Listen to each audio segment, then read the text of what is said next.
Bonjour bien-aimés dans le Seigneur. Nous sommes dans la joie d'être dans la présence du Seigneur. Amen. Ce matin, nous allons parler de la foi. Ce que la foi n'est pas. Souvent, nous parlons de la foi, nous disons ce que la foi est. Nous parlons des conséquences de la foi. Mais qu'est-ce que la foi n'est pas? Qu'est-ce que la foi n'est pas? Nous allons lire Romains, chapitre 1, verset 17. Parce qu'en lui est révélée la justice de Dieu par la foi et pour la foi. Selon qu'il est écrit, le juste vivra par la foi. Amen. Galates 3, verset 11. Et que nul ne soit justifié devant Dieu par la loi. Cela est évident, puisqu'il est dit, le juste vivra par la foi. Hébreux 10, verset 38. Et mon juste vivra par la foi. Mais s'il se retire, mon âme ne prend pas plaisir en lui. Habakkuk 2, versets 3 à 4. Car c'est une prophétie dont le temps est déjà fixé. Elle marche vers son terme et elle ne mentira pas. Si elle tarde, attends-la, car elle s'accomplira certainement. Voici son âme s'est enflée. Elle n'est pas droite en lui, mais le juste vivra par la foi. Amen. Répétons tous, le juste vivra par la foi. Que le Seigneur vous bénisse. Bien-aimés, ici nous avons une vérité cardinale. Les 4 versets ici mentionnent la même phrase. Le juste vivra par la foi. Le juste vivra par la foi ici est un principe fondamental qui est proclamé 4 fois dans la Bible. Une vérité cardinale qui gouverne notre relation avec Dieu. Cette relation qui nous fait participer au salut que Dieu octroie à l'humanité au travers du sacrifice de son Fils. Ce matin, nous allons parler de ce que la foi n'est pas. Qu'est-ce que la foi n'est pas? Bien-aimés, la première chose que nous devons savoir, la foi qui ne s'appuie pas sur les promesses n'est pas la vraie foi. Elle n'est pas cohérente et elle ne le sera jamais. Car nous savons tous qu'il est écrit dans Romains 10, verset 17, la foi vient de ce qu'on entend et ce qu'on entend vient de la parole de Christ. Alors, une foi qui ne s'appuie pas sur les promesses de Dieu n'est pas une vraie foi. Une foi en Christ qui n'a pas pour contenu l'évangile n'est pas une vraie foi en Christ. Une foi qui n'a pas pour objet Jésus-Christ n'est pas une foi en Christ. Bien-aimés, vous voyez combien des personnes qui se trompent dans leur foi. Ils ont foi en quelque chose. Ils croient en Dieu, mais leur foi n'a pas pour objet le Christ. Alors leur foi n'est pas la bonne. Ces personnes ne peuvent pas rentrer dans le salut éternel. Ces personnes croient en Dieu, mais leur foi n'a pas pour contenu l'évangile.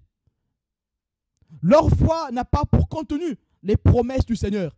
Alors cette foi est mauvaise. Cette foi n'est pas bonne. La vraie foi ne veut pas dire optimisme. Et bien aimé, l'Église aujourd'hui est assise sur l'optimisme, sur l'idéalisme, sur le positivisme. La foi, la vraie foi, ce n'est pas de l'optimisme. La vraie foi, ce n'est pas de l'idéalisme. La vraie foi, ce n'est pas du positivisme. La vraie foi n'est pas une forme d'optimisme irraisonné. Non, bien-aimé. La vraie foi n'exclut pas la raison. Non, bien-aimé. Je comprends parce que je crois. Parce que je crois, je peux comprendre ce qui se passe. La vraie foi n'exclut pas la raison. Bien-aimé, la vraie foi, ce n'est pas un espoir opiniâtre que les choses finiront par s'arranger malgré les difficultés. Non, bien-aimé, ce n'est pas ça la vraie foi. La vraie foi, c'est celle qui s'attend au Seigneur. Celle qui accepte sa situation. Et celle qui continue à compter en Jésus-Christ, à compter en l'Éternel. Malgré la difficulté. La foi qui s'arrête sur la difficulté n'est pas la vraie foi. Bien-aimé, la vraie foi, c'est cette foi-là qui accepte la volonté de Dieu. La foi qui refuse la volonté de Dieu n'est pas la bonne. Ici, la vraie foi, ce n'est pas de l'optimisme. J'ai fait le bac, donc je l'aurai parce que je crois en Jésus-Christ. Non, je suis désolé. Tu as fait le bac, tu ne l'auras pas parce que c'est la volonté de Dieu et tu dois l'accepter. Ça, c'est la vraie foi. La vraie foi, ce n'est pas de l'optimisme. La vraie foi, ce n'est pas de l'idéalisme. La vraie foi, ce n'est pas du positivisme. Non. Il faut que je proclame que des paroles positives et ma vie changera. Ce n'est pas la vraie foi. La vraie foi, c'est que tu es dans une situation, elle peut ou ne pas changer. Mais tu acceptes cette situation. La vraie foi, ce n'est pas être dupe. La vraie foi, ce n'est pas quand je prie, je reçois tout de suite. Non. Dieu peut ou ne pas donner parce que lui seul sait ce qui est bon pour nous. La vraie foi, ce n'est pas celle qui pense que Dieu fera tout selon ce que nous pensons. Non, ce n'est pas la vraie foi. La vraie foi accepte ce que Dieu fait. La vraie foi ne se contente pas de l'idéalisme. C'est quoi l'idéalisme? L'idéalisme, c'est que la vie chrétienne est droite, il n'y a pas d'embûche. Dès qu'il y a une situation, Dieu intervient. Dès qu'il y a l'angoisse, Dieu intervient. Dès qu'il y a une difficulté, Dieu balaie. Ce n'est pas la vraie foi. Je me souviens, je parlais à une sœur, on discutait, et là, la sœur disait ses projets, hein, que non, je ferai ceci, je ferai cela, je ferai ci, je ferai cela. Et je dis à la sœur, mais tu sais que Dieu n'est pas obligé de faire ce que tu dis là. Cela ne peut pas arriver parce que tu ne connais pas la volonté de Dieu. Et la sœur me dit, oh non, de Jésus-Christ, ça n'arrivera pas. Amen.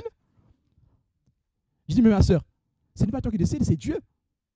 La vraie foi, ce n'est pas de l'optimisme. Et quand on voit la réaction de cette sœur, on voit que c'était de l'optimisme, de l'idéalisme.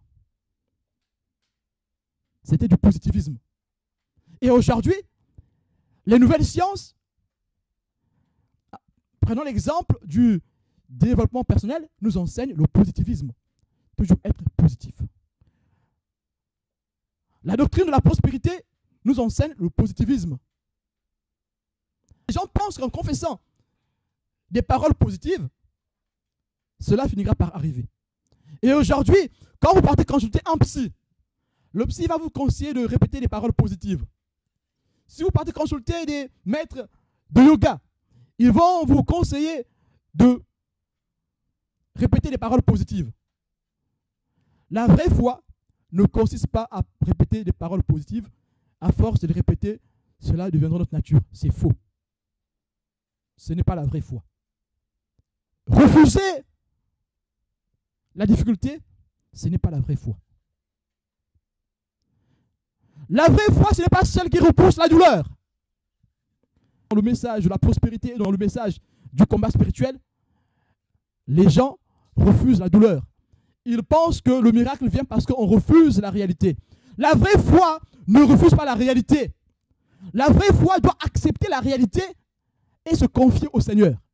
Peu importe le temps que ça prendra. Peu importe le temps que ça prendra, je continue à me confier au Seigneur. Si je suis dans la vraie foi, je refuserai le positivisme. Je refuserai l'optimisme. J'accepterai ce que Dieu fait. Ce qui n'est pas la vraie foi, c'est dire que j'ai demandé, je dois recevoir quand je veux. Non. Non. Ce n'est pas ça la vraie foi. Les choses peuvent ou ne pas s'arranger. Dieu reste Dieu. La foi doit continuer. Lisons Jean 14, verset 1. Que votre cœur ne se trouble point. Croyez en Dieu et croyez en moi. Lisons maintenant Marc 11, verset 22. Jésus prit la parole et leur dit, ayez foi en moi. Ici, ce texte veut seulement dire que ne vous laissez pas abattre. Ayez foi en moi. Bien-aimés, ça c'est la vraie foi. La vraie foi ne se laisse pas abattre. Parce que je suis dans une situation, je confesse la parole positive et la chose va arriver. C'est faux. La vraie foi ne veut pas dire que, puisque je suis croyant et je crois en Christ, ma situation finira par changer. Dieu peut permettre que la situation reste telle qu'elle, jusqu'à ce que sa volonté s'accomplisse. Mais la foi qui dit que, comme la situation ne change pas, alors je commençais à m'inquiéter, à m'abattre, cette foi, ce n'est pas la bonne. Ayez foi veut dire que votre cœur ne se trouble point. Voilà pourquoi dans ce verset, les deux se suivent. Que votre cœur ne se trouble point. Ne vous abattez point. Ayez foi en moi. Avoir la foi, c'est avoir un cœur qui ne s'abat pas dans des situations. Vous voyez, bien aimé? Ayez foi en moi. Que votre cœur ne se trouble point. Peu importe la situation, votre foi reste intacte. Peu importe la durée de la situation, votre foi reste intacte. La mauvaise foi, c'est celle-là qui veut raccourcir la durée de la volonté de Dieu. Nous les chrétiens, nous ne prions pas pour changer le plan de Dieu. Non, bien-aimé. Le croyant ne prie pas pour changer le plan de Dieu. Le croyant prie pour rentrer dans le plan de Dieu. Amen. Donc si le plan de Dieu c'est dans 10 ans que tu l'auras, c'est dans 10 ans que tu l'auras. Mais la prière te permet de rentrer dans ce plan.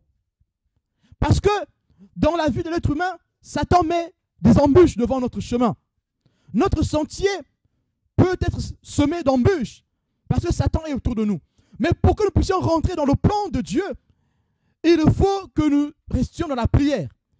Il y a certaines choses, bien aimées, en tant que chrétien, pour les avoir, il faut que le chrétien prie. En priant, nous rentrons dans le plan du Seigneur. Mais la mauvaise foi veut hâter les choses. Non, bien-aimé, la prière ne veut pas hâter les choses. Bien-aimé, si tu penses que la prière vient hâter les choses, tu te trompes. Vous vous souvenez, nous avions dit que quand Dieu tarde à répondre, c'est là que commence la foi. Mais sauf que nous, les hommes, nous n'aimons pas quand ça tarde. Nous aimons le fast-food. Ayez foi veut dire ne vous laissez pas abattre, peu importe la situation. La foi qui se laisse abattre dans des situations, dans des difficultés, n'est pas la vraie. Mais bien aimé, la vraie foi ne ferme pas les yeux sur les réalités. La vraie foi n'est pas le déni. Le déni de ce qui se passe dans ta vie, tu fais le déni. Ce n'est pas de la vraie foi. La vraie foi, ce n'est pas celle qui se forme une carapace sur le malheur qu'il y a dans sa vie, qui est positive. La vraie foi compte sur Jésus et accepte sa situation en comptant sur la grâce de Dieu. La vraie foi n'est pas du déni. La vraie foi ne refuse pas les réalités qui se passent dans sa vie, mais elle se confie à Dieu en toutes circonstances.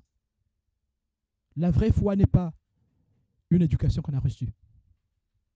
Vous savez, j'ai une éducation chrétienne, j'ai la foi. Non. La vraie foi n'est pas une adhésion à une culture ou à un culte.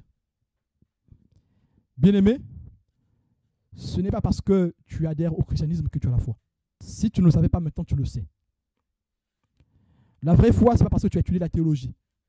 Non. C'est ni une culture, c'est ni une éducation. La vraie foi, ce n'est pas l'accomplissement de pratiques religieuses. Si, bien-aimé, tu peux venir au culte tous les jours, écouter ta Bible tous les jours, lire ta Bible tous les jours, faire tes prières tous les jours,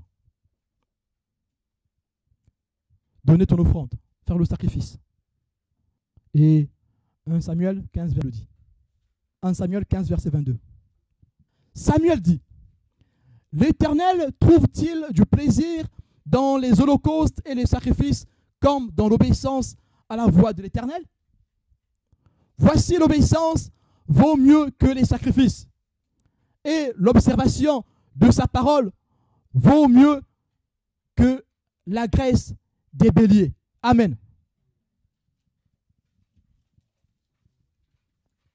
Les sacrifices et les holocaustes sont des pratiques religieuses. Amen. Mais est-ce que c'est en ça que le Seigneur prend plaisir? La vraie foi n'est pas l'accomplissement des pratiques religieuses. Si votre cœur ne croit pas en Christ, ne fait pas du Christ comme l'objet de la foi, et si votre cœur n'a pas l'évangile comme contenu de sa foi, alors vous n'êtes pas dans la vraie foi. Vous pouvez faire vos holocaustes, vos sacrifices, cela n'a aucune signification devant le Seigneur. La vraie foi n'est pas celle qui recherche d'expériences spirituelles ou mystiques.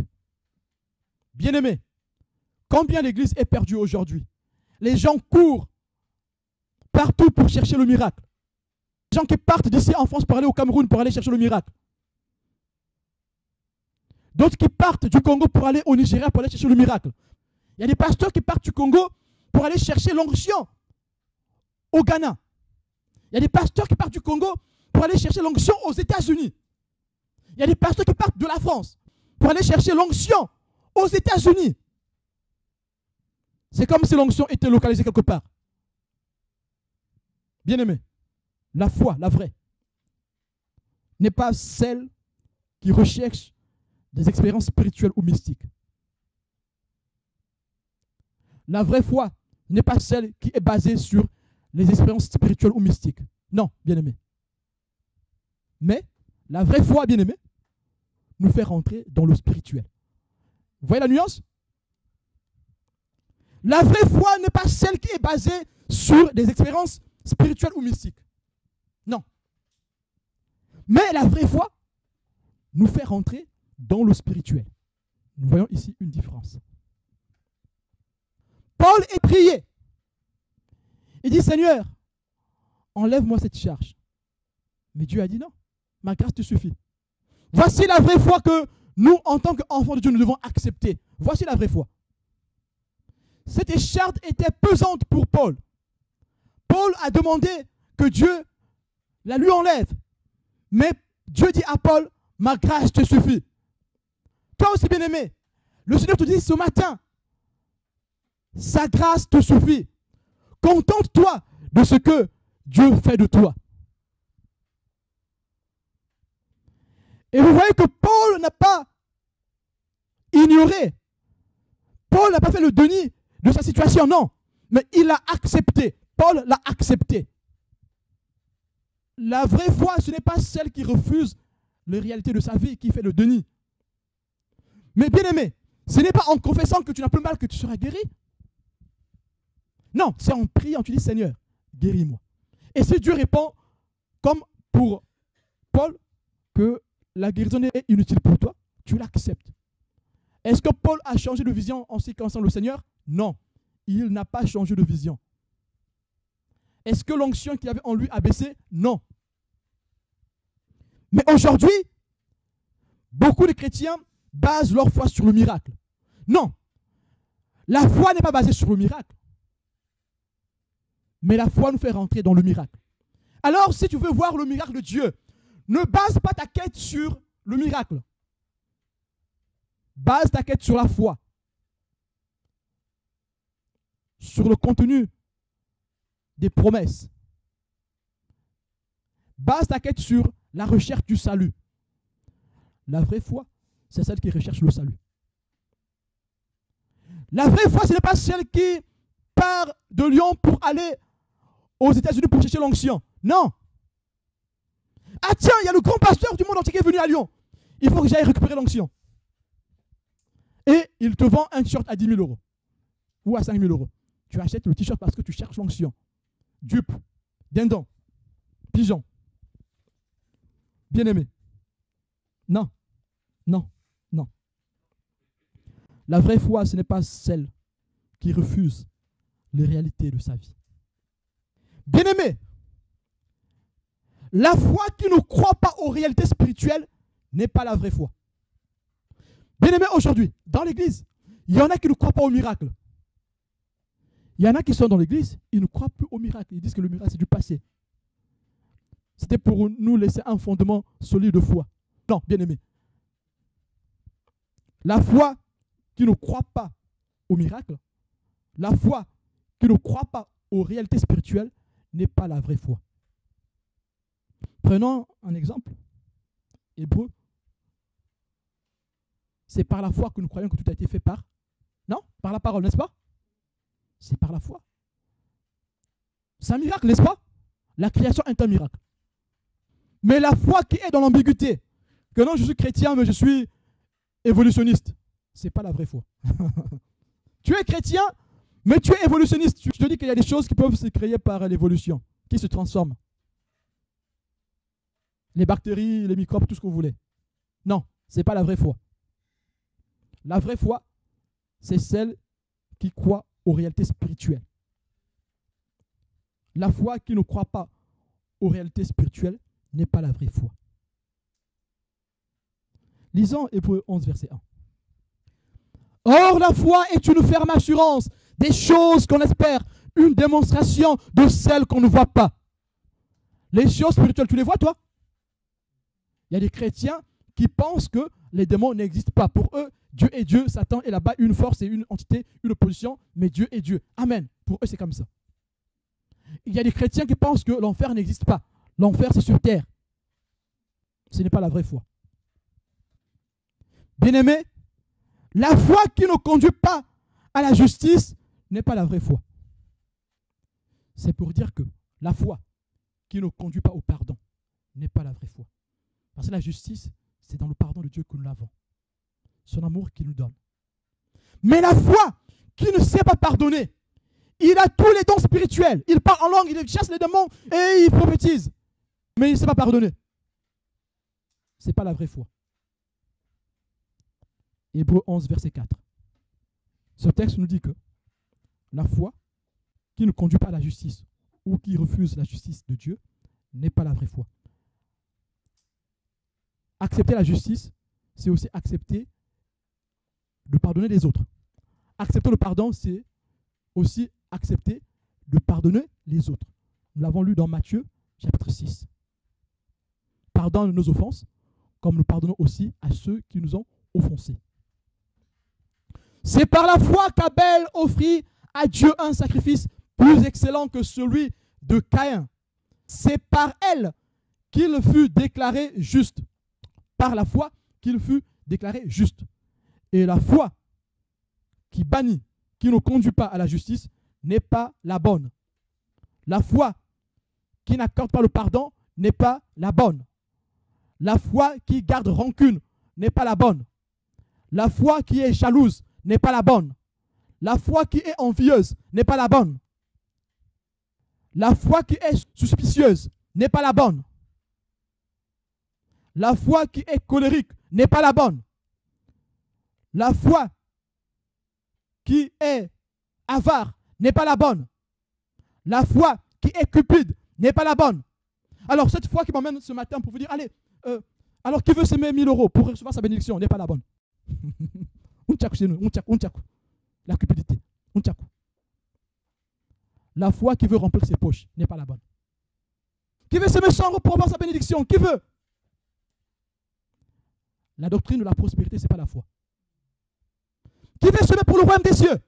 Allez, 1000 €, 1000 € pour la construction du temple. Il y a des temples devant vous qui sont détruits. Mais vous voulez construire le temple pour Dieu. Commencez par construire les temples qui sont devant vous. Alors, cette foi qui veut semer 1000 €, 500 €, 100 € pour payer la salle ou pour construire le temple, elle est fausse. La foi qui est cupide n'est pas bonne. La foi qui est médisante n'est pas bonne. La foi qui cherche toujours le tort chez l'autre ou la bête chez l'autre, ce n'est pas la bonne foi. C'est la mauvaise foi. La foi qui ne croit pas en la bonté de Dieu n'est pas la vraie. Hébreux 11, verset 6. Or, sans la foi, il est impossible de lui être agréable, car il faut que celui qui s'approche de Dieu croit que Dieu existe et qu'il est le rémunérateur de ceux qui le cherchent. Celui qui rémunère, il est comment? Il est plein de bonté. Ce texte veut dire que la foi qui ne croit pas au Dieu rémunérateur est une fausse foi. C'est quelle foi qui ne croit pas au Dieu rémunérateur? C'est cette foi qui, quand il a demandé, il attend lundi, il n'a pas reçu. Mardi, il n'a pas reçu. Mercredi, il n'a pas reçu. Jeudi, il n'a pas reçu. Vendredi, il n'a rien reçu. Samedi, il n'a rien reçu. Dimanche, il n'a rien reçu. C'est fini, il s'arrête là. Il ne boucle pas. La vraie foi accepte de faire la boucle. Lundi jusqu'à dimanche, il n'a pas reçu. Il reprend encore lundi jusqu'à dimanche, il n'a pas reçu. Il reprend encore lundi jusqu'à dimanche, il n'a pas reçu. Il reprend encore lundi, dimanche, il n'a pas reçu. Il continue. Mais la fausse foi ne boucle pas, ne fait pas la boucle dans la prière. Ne fait pas la boucle dans l'attente. La vraie foi fait la boucle dans l'attente. Bien-aimé, la foi qui ne conduit pas à l'obéissance n'est pas la vraie foi. La foi qui choisit d'obéir, bon, en ça j'obéis, ça non, ça c'est trop. Pour l'instant, je ne suis pas encore capable d'obéir à ça. Ce n'est pas la vraie foi. La foi qui choisit l'évangile sur lequel elle obéit n'est pas la vraie foi. Actes chapitre 2, verset 14. Mes frères, que sert-il à quelqu'un de dire qu'il a la foi s'il n'a pas les œuvres? La foi peut-elle le sauver? La foi qui choisit les points d'obéissance n'est pas la bonne. Romains 1, verset 5. Par qui nous avons reçu la grâce et l'apostolat pour amener en son nom à l'obéissance de la foi tous les païens. La foi qui n'emmène pas à l'obéissance n'est pas la vraie foi. Vous voyez, bien-aimés, ce n'est pas l'obéissance qui amène à la foi. Non. Ce n'est pas l'obéissance qui emmène à la foi. C'est la foi qui emmène à l'obéissance. Parce que la foi est une grâce. La foi est un don de Dieu. Mais, bien qu'étant don de Dieu, elle est appelée à croître, à grandir, à mûrir, à s'affermir. Donc pour cela, il faut qu'il y ait aussi l'action de l'homme, l'assiduité de l'homme. Amen. La foi qui n'est pas patiente, elle ne vient pas de Dieu. Ce n'est pas la vraie foi. Mais nous connaissons les conséquences. La foi qu'a eue Saül, Saül a eu une foi non patiente. Alors cette fois, Dieu l'a quitté. Donc cette foi n'était plus bonne. Dieu l'a quitté. Quand la foi n'est plus bonne, Dieu te quitte. C'est comme ça. Ce n'est pas moi qui le dis, hein, c'est ce que dit la parole de Dieu. 1 Samuel chapitre 15. Ici, nous avons une histoire d'impatience et de cupidité. Nous avons ici les conséquences de l'impatience et de la cupidité. Et aujourd'hui, nous le vivons dans l'Église. Pour finir, je vais vous laisser dire ce que la foi n'est pas. Oui? La foi n'est pas de l'opportunisme. La foi n'est pas la recherche de jonction. La foi est une ferme conviction. Donc, ce n'est pas du positivisme. Ce n'est pas de l'optimisme. Ce n'est pas de l'idéalisme. Un chrétien ne peut pas être pauvre. Quand tu es pauvre, là, c'est que tu n'as pas la foi. C'est faux. Ça, c'est de l'idéalisme. La foi est une ferme conviction. Voilà la foi. Une conviction qui a pour objet le Christ. Une conviction qui a pour contenu l'évangile, le message de la croix, les promesses des Écritures. C'est ça la foi. Amen. Que le Seigneur vous bénisse. On va prier le Seigneur. Alléluia.